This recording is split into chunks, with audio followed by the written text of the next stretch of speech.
Congresso Internacional de Propósito, Instituto Internacional de Estudos de Política Judiciária. Neste período da tarde, o primeiro palestrante é o governador de São Paulo, Fernando Filho. Meu grande amigo, nós nos conhecemos em 1973. Naquela época, o governador Levi era ainda oficial da Polícia Militar e era ajudante de ordens do então secretário da Justiça, que era o professor amigo Valdemar Marques Oliveira. E ele foi, naquele ano, o Ministério Público não era grande como é hoje. Não era grande como cresceu.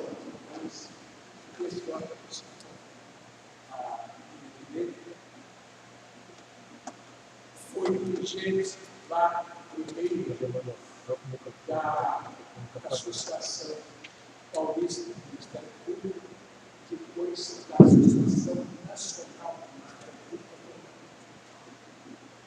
Ministério Público. Sem dúvida nenhuma, o governador Fleury foi uma das pessoas que mais contribuiu para a grandeza do Ministério Público de São Paulo e para a grandeza do Ministério Público Nacional. Pois muito bem, naquela época eu dizia que não era grande. Pertencia à Secretaria de Justiça.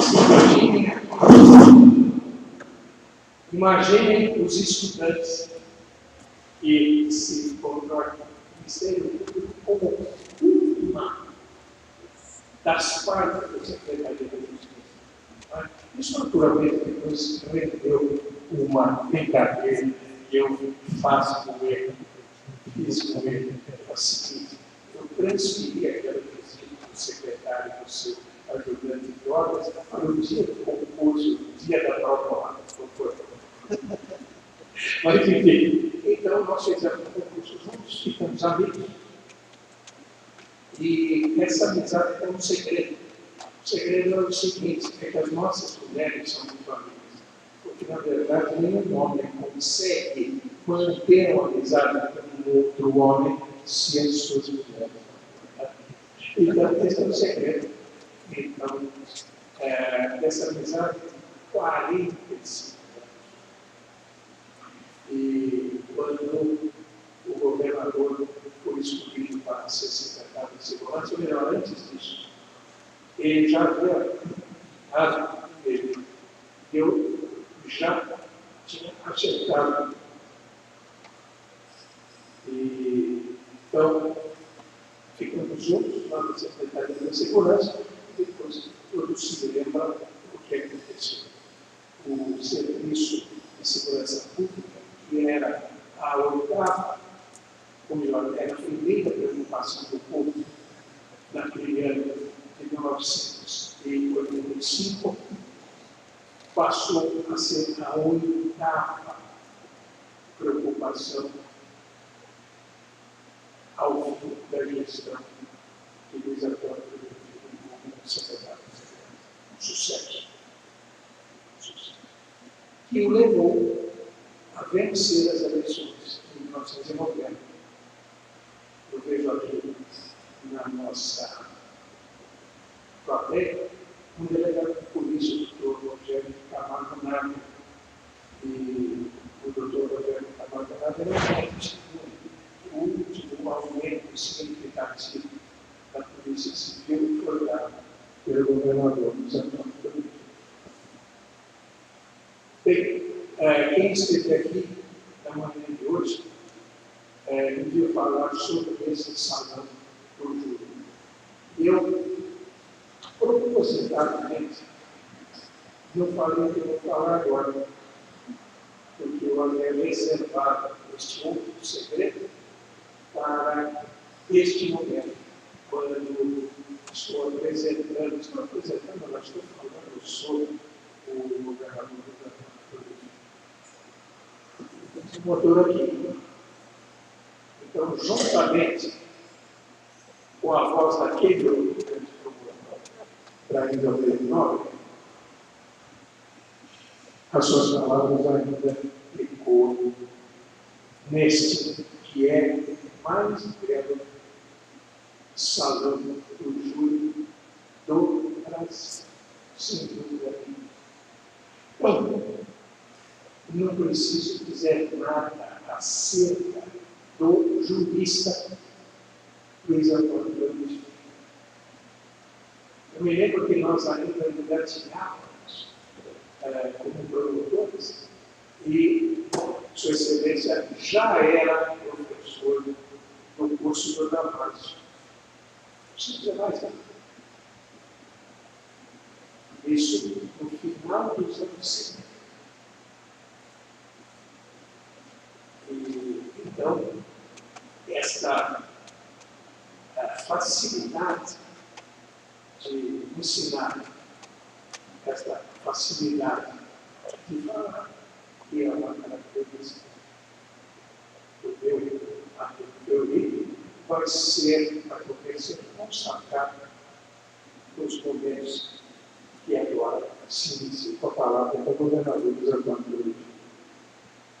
Muito obrigado, Ricardo.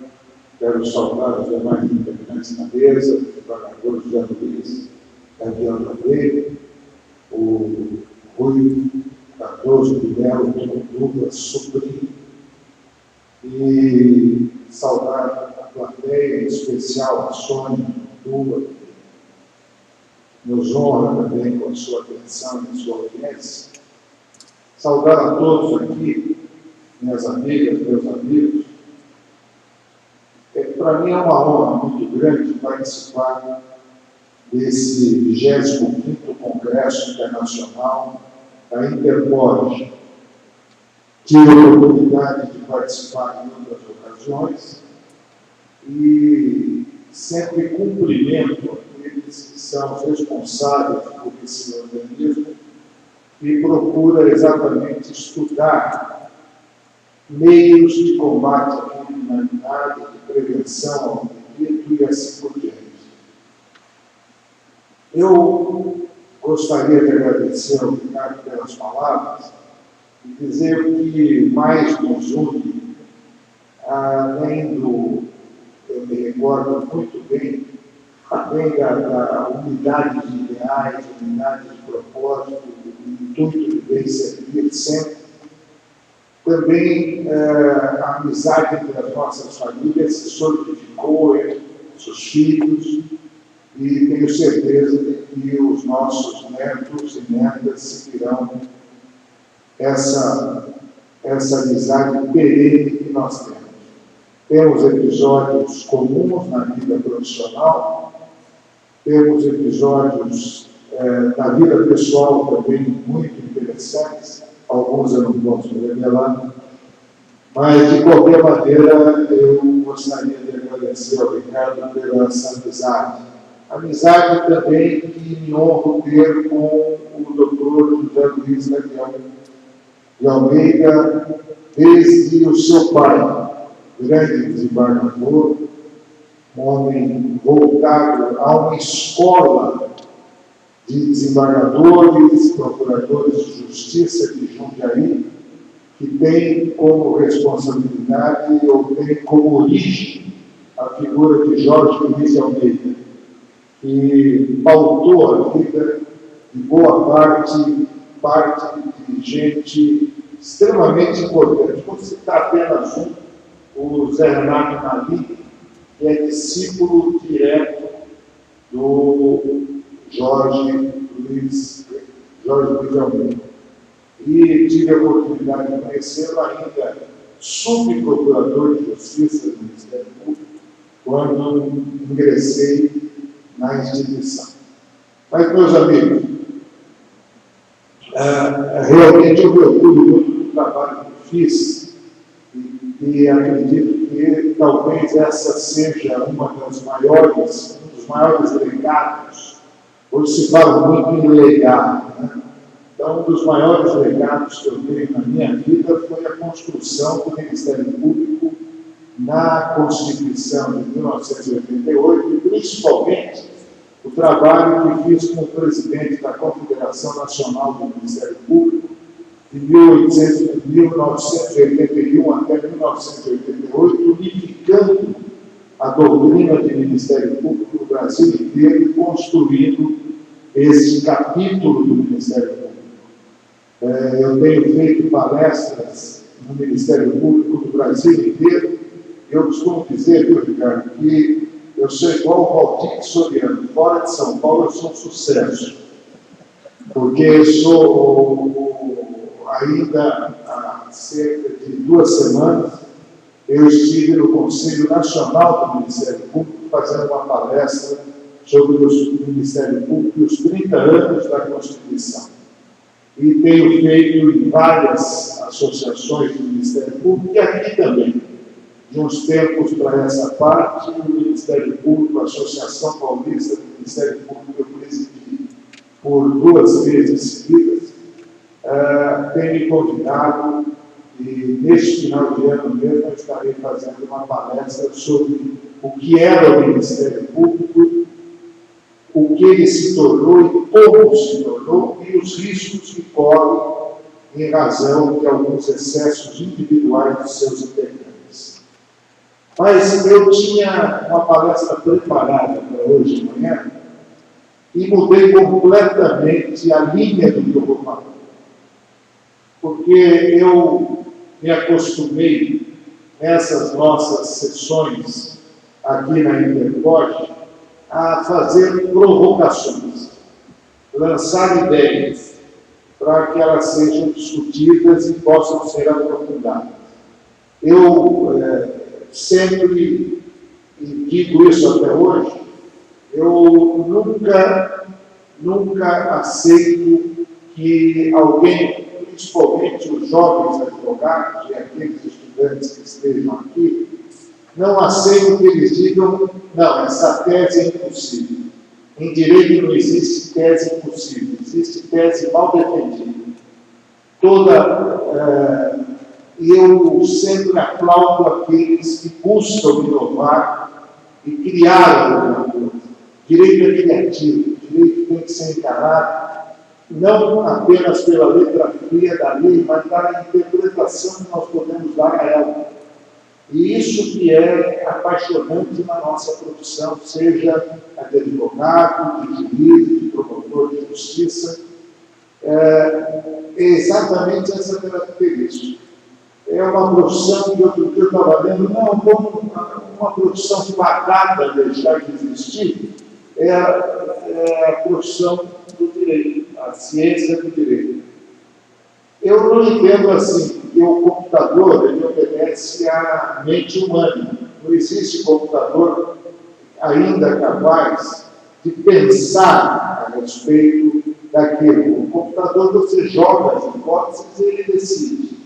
O estudante de direito, aquele que ama a sua profissão, ao contrário, ele tem a vocação de criar em cima daquilo que é escrito, não simplesmente se apoiar naquilo que já foi decidido. Nada é imutável no direito. Nós estamos assistindo aqui no Brasil uma verdadeira revolução do direito, com o voluntarismo, a começar do próprio Supremo Tribunal Federal, que nós temos hoje uma Constituição brasileira, com 30 anos de existência, e temos a Constituição do Supremo, que muda a cada decisão. Muitas vezes não interpretando ou interpretando além da Constituição. Os ministros do Supremo, alguns deles atuais, eles querem mudar o país através do Supremo. Por quê? Porque o Legislativo não tem cumprido o seu papel de forma adequada. Nós temos uma legislação processual que não está no Código de Processo Penal, e nem nas leis extravagantes. Está no Conselho Nacional do Ministério Público, que não tem atribuições legislativas e, no entanto, se mete a baixar resoluções essas que eu fico pasmo que o Judiciário aceite como se fossem naturais. Quer dizer, o direito do Ministério Público investigar já existia há muito tempo. O Supremo consagrou esse direito, mas não consagrou a forma. A forma de investigar está numa resolução do Conselho Nacional do Ministério Público que revogou o Código de Processo Penal como se isso fosse possível. Então, nós estamos vivendo uma época muito estranha no campo do direito brasileiro. Muito e prejudicial, inclusive, porque a chamada segurança jurídica, eu confesso a vocês que eu me espanto com algumas decisões. No ano passado, Ricardo, talvez vocês se lembrem, eu falei aqui sobre o foro especial. Falei com vocês sobre o foro especial. O foro especial não existe mais. A decisão do Supremo Tribunal Federal é uma decisão que não aceita mais o foro especial. Pois bem, na minha advocacia, eu represento um prefeito que está sendo processado criminalmente, uma injustiça, evidentemente, mas ele está sendo processado criminalmente e o juiz de primeiro grau enviou para o Tribunal de Justiça. Eu entrei no processo pedindo que fosse aplicada a decisão do Supremo e que ele pudesse ser processado pelo juiz de primeiro grau. Perdi de 3-0 aqui no Tribunal de Justiça de São Paulo, que entende que não houve ainda essa decisão automática, quando, na verdade, o Supremo já decidiu, não existe mais foro, e o fato incriminador do meu cliente é um fato referente a uma administração dele no mandato anterior e não no atual mandato. Portanto, aplica-se rigorosamente aquilo que o Supremo já decidiu e que o Superior Tribunal de Justiça já tem decidido também. Mas eu disse naquela oportunidade que eu achava que tinha que acabar o foro especial para todo mundo. Agora, o desembargador o ministro João Noronha, está com a batata quente nas mãos. Como é que fica o crime praticado pelos desembargadores? Como é que fica? Como é que eles devem ser julgados pela justiça de primeiro grau? É a justiça de primeiro grau, não é a justiça de segundo grau que vai julgá-los mais. Por quê? Porque o foro especial não existe mais. Eu lancei a provocação porque eu sabia que esse problema ia surgir. E agora vai ficar muito ruim se a magistratura e o Ministério Público, que são alvos de uma campanha de desmoralização das instituições, como instituições fortes, disserem, não, só nós temos o foro especial. Os outros comuns não têm. Então, veja que ponto, por isso eu alertava, é muito fácil falar do foro especial dos políticos. Agora, e o foro especial dos desembargadores, dos procuradores de justiça, dos promotores de justiça, dos 5.200 que têm esse foro, e, a meu ver, ele desapareceu, não existe mais. Mas vamos aguardar a decisão do ministro João Noronha. Porque hoje, o que me chamou a atenção, e é isso que eu quero lançar para vocês, é que eu li nos jornais de hoje que São Paulo tem 230 mil presos. no estado de São Paulo. 230 mil presos. 230 mil presos, e ao lado de 230 mil presos, é um estado violento, latrocínios aumentando. Ainda agora, uma assessora do nosso desembargador Tucunduva, para ir até a sede social do Ministério Público, guardou as joias no bolso. Nem na bolsa não deixou, porque o trajeto é perigoso no centro da capital do estado mais desenvolvido do país. Ou seja, será que essa política de encarceramento está dando certo? Será que essa política de encarceramento está trazendo como consequência a não reincidência? Ou ela está apenas e tão somente alimentando o crime organizado? É algo que nós devemos começar a nos preocupar. Aliás, já devíamos estar nos preocupando. Eu não sei se nós vamos virar uma Colômbia ou um México. Eu acho que estamos mais para o México do que para a Colômbia. Eu, por razões profissionais, estive no México nos últimos 3 anos, umas 4 ou 5 vezes, e me aconselho, as zonas da cidade do México você não pode ir, nem durante o dia, nem durante a noite, porque você corre o risco de sequestro. Eu não me senti nem um pouco ameaçado. Eu moro em São Paulo. Então esse tipo de risco é o risco que a gente corre diariamente. Então, o que eu vejo é que essa política de encarceramento não funciona, não está funcionando. Se nós vemos agora um candidato que deve vencer as eleições, acho muito difícil que não seja o Jair Bolsonaro, o eleito, mas ele fala que vai manter a política de encarceramento. O Brasil é o segundo país do mundo com o maior número de presos. O primeiro é os Estados Unidos. Qual a diferença entre um e outro?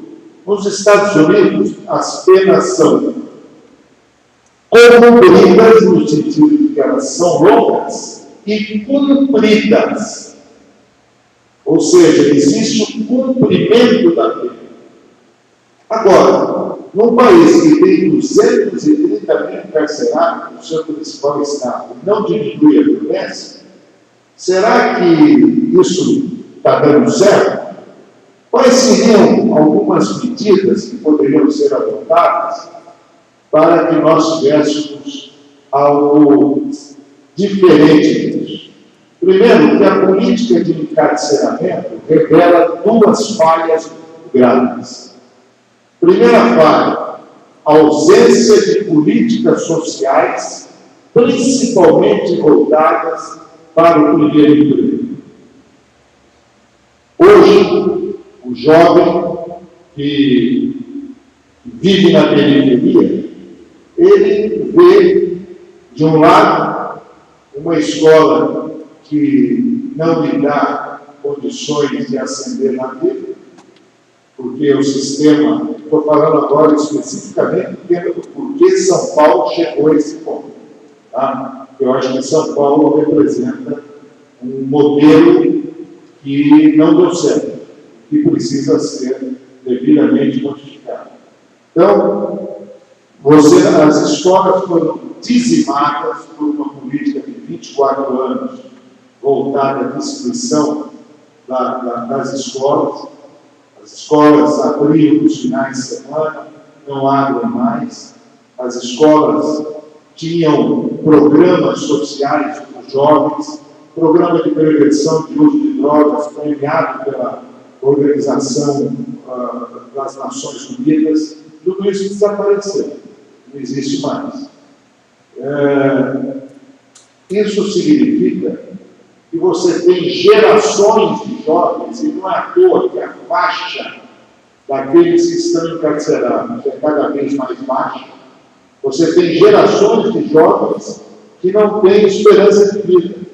E vem ao lado dele o menino que se encaminha para o crime, e daqui a pouco está com a sua moto nova, já comprou seu então na esquina e se junta ao traficante, tira primeiro o avião e depois traficante. Essa é a realidade. Essa é a realidade. Depois, nós temos, além disso, quando a polícia está prendendo muito, ela está chegando atrasada. A polícia de prevenção. Ela está chegando depois do crime praticado. Ela não chega antes para prevenir. Falta o quê? Prevenção.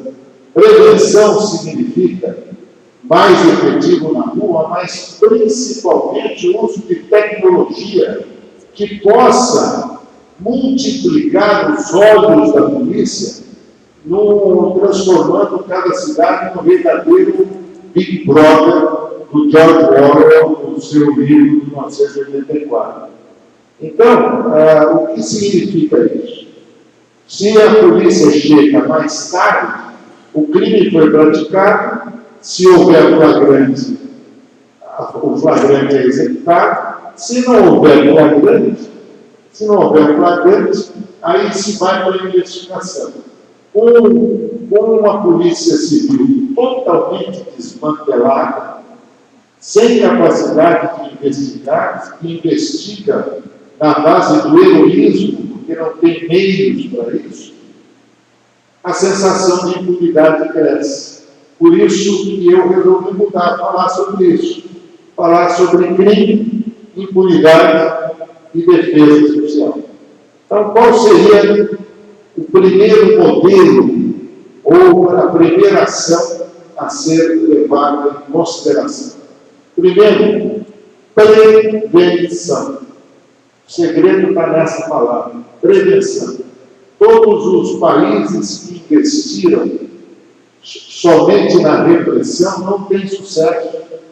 Hoje, com o crime organizado tomando conta, daqui a pouco nós vamos falar um pouco sobre isso, com o crime organizado cada vez crescente, o movimento mundial que existe, que movimenta o tráfico de drogas, é maior do que a maioria dos países desenvolvidos. O PIB das drogas é absurdo, é maior do que o PIB brasileiro.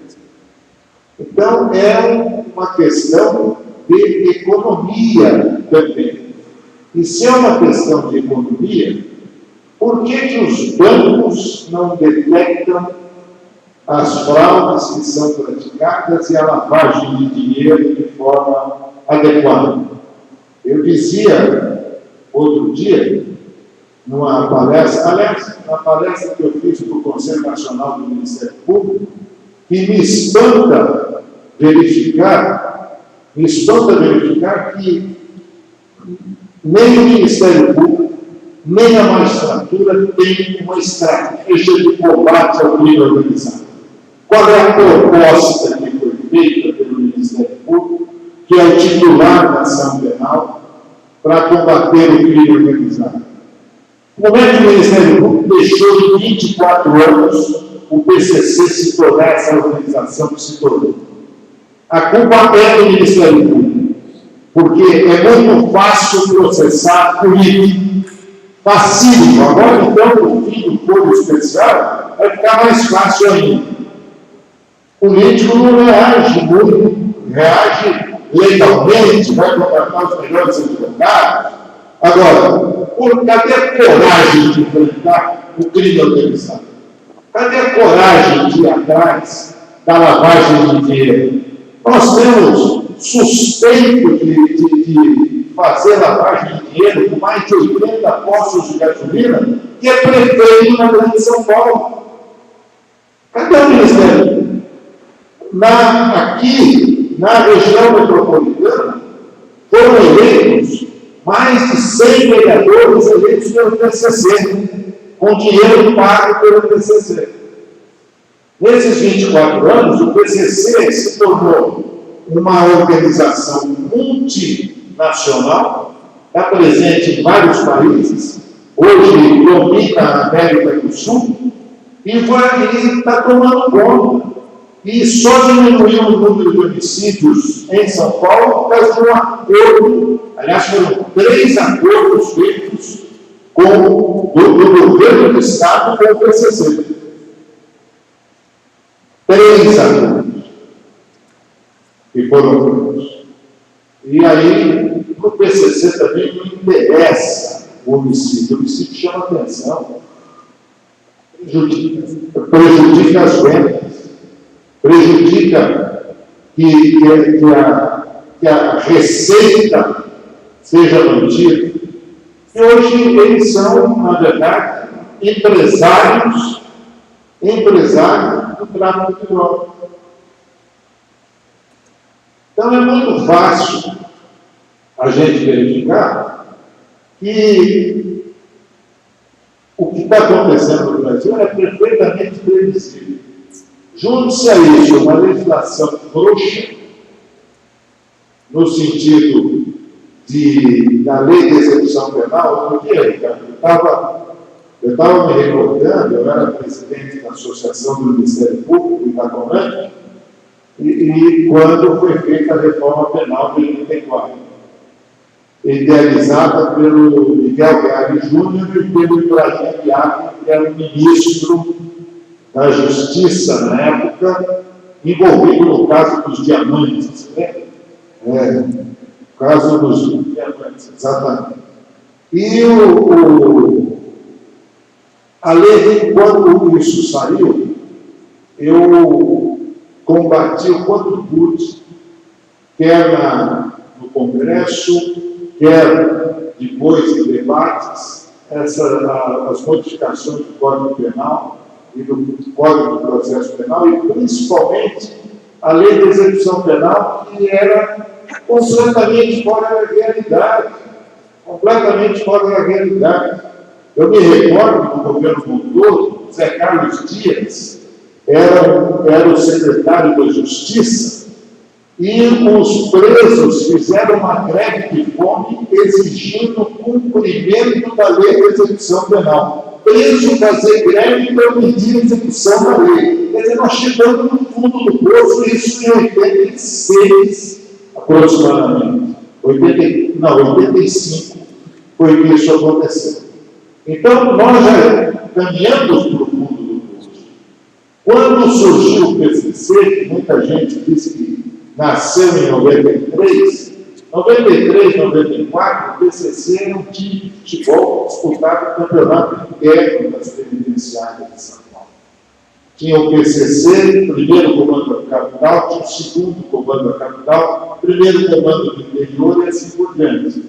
Aí, a partir de 95, eles fizeram 66 rebeliões, se organizaram dentro dos presídios, e a partir daí tomaram conta. Primeiro dos presídios, depois da rua, vamos dizer assim. E hoje, eles estão aí no Brasil inteiro, fazendo o que querem, com um olhar complacente e bondoso daqueles que evitam, de qualquer maneira, o confronto. Agora, vocês poderiam dizer, bom, e o que fazer para resolver essa questão? Nós temos um problema urgente. Nós, na nossa legislação, querem endurecer ainda mais. Eu vejo, por exemplo, alguns erros que são cometidos por aqueles legisladores que não têm a experiência em matéria penal. Quando, por exemplo, diga-se, em boa hora de um lado, com a melhor das intenções de outro, quando se fez a legislação referente a crimes sexuais praticados contra mulheres, atentados sexuais, e aboliram o crime de atentado violento ao pudor, tudo se tornou estupro, o que aconteceu? O pessoal não atentou para isso. Quando saiu a lei, nós tivemos um Maurício Crimes que inúmeros presos foram soltos, que tinham praticado atentado violento à cultura, e o crime deixou de existir. Inúmeros presos foram soltos. Depois, agora, recentemente, é que se sentiu a necessidade, quando se verificou que ficou só uma contravençãozinha lá, e o estudo, e precisou modificar a lei para criar essa figura nova. Mas ao criar a figura nova, você está dizendo que os atos praticados anteriores a ela não têm valor jurídico, tem que enquadrar a contravenção, e não no crime. Só a partir da existência do crime, pelo princípio básico do direito penal, que está na Constituição, inclusive. Então, o que fazer? Em primeiro lugar, eu sempre fui muito crítico das penas alternativas por uma razão: falta de fiscalização. Eu costumo dizer, e repito aqui, qual a diferença entre uma prisão domiciliar e a vida que a gente dá? A prisão domiciliar. O sujeito tem direito de sair de casa, trabalhar, volta, né? A partir de 18 horas ele fica em casa e a partir daí não pode sair mais. Né? Ninguém fiscaliza isso. Ninguém fiscaliza. Se ele for pego fora disso, vai ser um acidente monumental. Entendeu? Vai ser assim, ele precisa ter muito prestígio para ser fiscalizado e para cair nessa. Eu costumo dizer o seguinte: nós todos vivemos em prisão domiciliar. A única diferença é que nós temos fiscalização. Se o doutor Ricardo chegar muito tarde, a dona Sônia puxa a orelha dele: onde é que você está? Se eu chegar tarde, a mulher vai fazer a mesma coisa. Então, essa é a diferença. Hein? Ah, sim, eu já notei a manifestação do Ricardinho ali apoiando, né? Mas você também está sendo fiscalizado. De qualquer maneira, veja, o grande problema, a lei de execução penal, ela precisa ser revista. Eu apresentei, quando deputado, fui deputado há 8 anos, 78 projetos na área penal e processual penal. Poucos foram aprovados, alguns estão sendo revividos agora por alguns legisladores, e eu já recebi 2 ou 3 deputados recém-eleitos que gostariam de reapresentar alguns projetos. Claro que eles têm que ser atualizados, faz 11 anos que eu deixei a vida eleitoral, vamos dizer assim. Então, mas de qualquer maneira, falta fiscalização.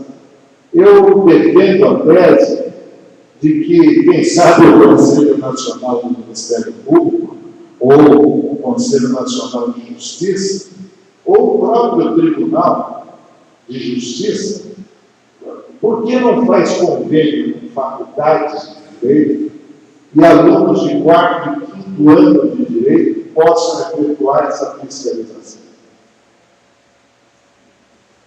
Por que não fazer? Valeria como estágio e cada um teria lá, seria, nos Estados Unidos existe isso em alguns estados, que é o sistema do probation, né? Tem um agente da fiscalização e o sujeito tem que se apresentar a ele. Aí o aluno pode fazer algumas incertas, chegar lá, ver se o sujeito está em casa ou não, quem sabe até convida ele para jantar se o cara estiver em casa, senão vou dizer que saiu, porque foi na farmácia comprar um remédio urgente, e aí você espera para ver se ele saiu por causa disso mesmo. Agora, porque o que tem de faculdade de Direito no Brasil é uma mão de obra fantástica que não precisa de um gasto excessivo e que poderia levar a uma fiscalização das penas alternativas para que a pessoa sinta que está pagando a pena e perca a noção de impunidade. E os próprios vizinhos, quando vêm, não, teve aqui, alô? Teve aqui um agente a semana passada, e esse agente verificou que o cara realmente, depois das 6 horas, não sai de casa. Teve um sujeito que passou no serviço dele hoje, passou hoje aqui para ver se ele estava trabalhando mesmo. Imagine se é uma coisa tão simples, e eu falo nisso há mais de 10 anos, e parece que é bater em ferro frio, é chover no molhado, é cansar a voz, e é uma coisa tão simples que levaria à diminuição da sensação de impunidade. Então, eu acredito que não pode ter, o direito penal é tão importante que você não pode deixar na mão de jurista. Porque a sociedade tem que ser conscientizada daquilo que está sendo feito. E ouvida.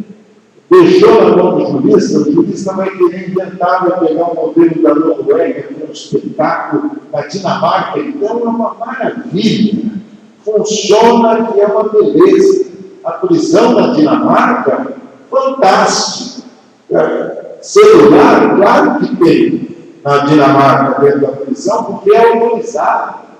Então, o nosso país é único. É um país continental, com ideias próprias, que tem que criar as suas próprias regras.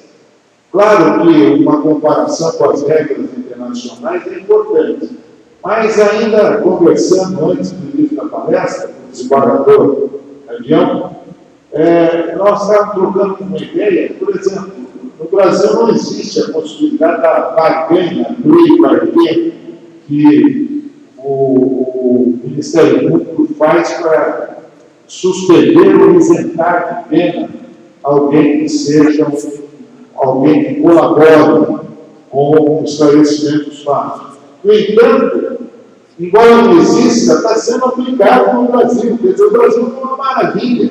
A lei que existe não é aplicada, aqui não existe é aplicada. Entendeu? Quer dizer, então é isso que precisa. Se nós voltarmos a ter segurança jurídica, com algumas modificações pontuais, não precisa mudar a Constituição, não precisa mudar radicalmente o Código Penal, tem que acelerar o processo penal. Isso tem que fazer. O processo penal é lei. É lei. Aí vão dizer, bom, mas há um risco de condenar um inocente. Existe o risco. E existe o risco de ninguém se submeter ao processo penal. Nós tivemos um candidato que falou que se fosse intimado por um juiz, ia receber o juiz à bala. É um exemplo maravilhoso para a nossa geração de estudantes e tudo. Então, para encerrar, e eu acho que eu cumpri quase o tempo previsto, para encerrar, dizer para vocês o seguinte: vamos aproveitar essa oportunidade e criar novas alternativas. O modelo que está aí não está funcionando. Nós precisamos mudá-lo. E mudar não é simplesmente colocar o interceptador do celular. Mudar não é simplesmente alocar as penas. Mas ainda hoje eu estava, de manhã, eu vi que um rapaz foi assassinado e levado o celular dele, o receptador foi preso, já pagou fiança e saiu. Também isso é outra coisa. Por que não colocar uma pena altíssima para o receptador e passar a ser crime inafiançável? Eu apresentei projetos sobre isso em 1999, perdão, no ano 2000. Eu apresentei projetos sobre isso no Congresso Nacional.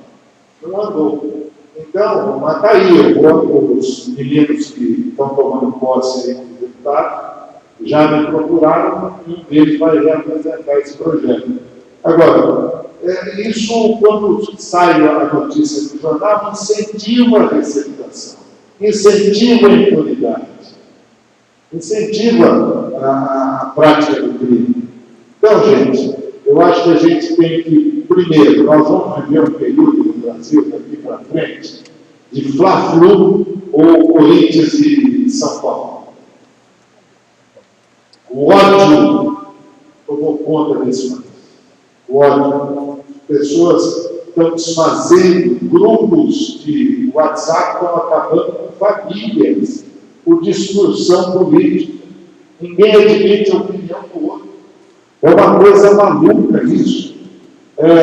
As pessoas, às vezes, quando o patriarca tem uma certa, vamos dizer assim, uma certa compreensão maior dos seus próprios filhos, ele proíbe discussões na mesa de almoço do domingo sobre política. Fala de qualquer coisa. Dá para falar até de futebol, mas não dá para falar de política mais. Porque virou uma coisa de ódio, de ressentimento, de amargura, causada por vários. Aí daria uma outra palestra. Mas é nossa obrigação, nós todos que somos operadores ou futuros operadores do direito, combater esse clima de ódio. O ódio não leva a nada, absolutamente nada. O que constrói é um trabalho coletivo. E vamos aproveitar, usar as melhores mentes do Brasil, e às vezes as pessoas ficam viciadas naquilo que vês. Por isso que eu falei, não pode deixar só na mão do jurista, porque o sujeito, depois de um certo tempo, ele adquire verdades absolutas. Então, por isso que a discussão tem que ser mais ampla. E toda discussão mais ampla encaminha um resultado melhor. Agradeço mais uma vez, desculpa se eu ultrapassei o tempo, peço desculpas, eu vou ter que em seguida deixar, mas eu coloco à disposição, vocês podem fazer pergunta. Não pode fazer pergunta. Sou um cerceamento de defesa, eu me coloco contra isso, mas respeito as regras. Eu respeito as regras, tem que ser absoluto. Obrigado.